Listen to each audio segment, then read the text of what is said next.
U bilan jangda stoykada men dominantlik qilaman. Kerakli nuqtalarga 3-4 ta zarba yo'llaganimdan keyin aynan Habib o'tirgan burchak yonida uni submission qilib g'alaba qozonaman. Ular shu qadar maqtanchoq va dimog'dorki, shu sababli aynan Habibning yonida men uni submission qilmoqchiman. Agar Habib vaziyatga aralashadigan bo'lsa, bajonidil uning boshini ham bosib qo'yaman. Va bu jangni butun dunyo tomosha qilishni istayotganini hamma biladi. Ba'zi bir sabablarga ko'ra bu jang taklifini u hozirgacha qabul qilgani yo'q.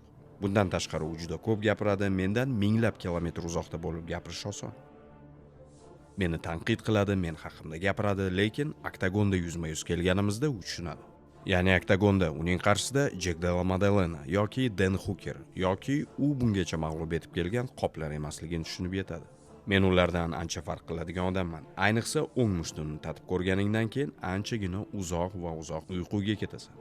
Islom haqida gapiryapsanmi? Islom haqida gapiryapman. Va u o'zi ishonayotgan kurashi menga qarshi qanchalik unga yordam berishini ham ko'ramiz.